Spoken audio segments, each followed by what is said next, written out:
O Presiden ke Meghalaya Pradesh Congress Committee MPCC ubah Vincent Pala ul kynthoh tang ya sniawbhalang dhar ubadai National General Secretary Jonggaseng NPP ubalong ru ha kaju kapor usembut Menteri Rangba ka Meghalaya ba udai Spokesperson ka RSS bat ke BJP kani kejing kynthoh jong Presiden ke Kongres kamkut tang kata ul kynthoh ru ba sniawbhalang dhar uladon kiti hakikam persyaan kum udrox bat udewyong Long ru ba ke BJP bat ka RSS ladaki don ha kano ka Jakaru ka Surjongki ka Daibit Kongres Muk Bharat ka Bamut kari India ka Balait na kaseng Kongres bat sniawbhalang dhar o haban kren kumbapa da kaseng BJP kumta ki kam persyaan nadu udewyong bat idrox balale da sniawbhalang dhar bat ke company jong kin sami perthai uba Vincent Pala uli thoro ba ha kapor ba ulong kum UMP ka CBI ka lajuk ke linau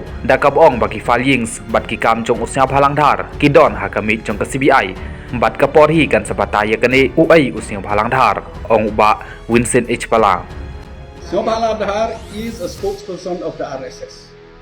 The RSS wherever they are, the BJP wherever they are, their voice is Congress or India Muk Bharat, whatever they say, Congress Muk Bharat or something. Muk Bharat. So he's Sniawbhalang dhar has to voice. Congress Muk has to voice. Otherwise, they know all illegalities from drugs, coal to anything, all done by Sniawbhalang and company. So the CBI, I was an MP, I know. They used to come to me and ask for feedback, intelligence, this. All their files are on the table.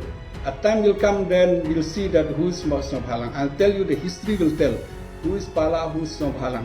The history will tell when these people will be in a certain. You have seen many of people are in jail, be it Kejriwal, be it any party, any chief minister, any ex-chief minister, any ministers. The records which they put, one day they'll land in problem. Today they have to speak the voice of the BJP, otherwise they'll be finished by the BJP. So the voice of Sniawbhalang is 100% the voice of the BJP, the voice of the RS. The people of Meghalaya should know who is he. He has been exposed by his statement. He has been used by the BJP. He has been used by the RSS.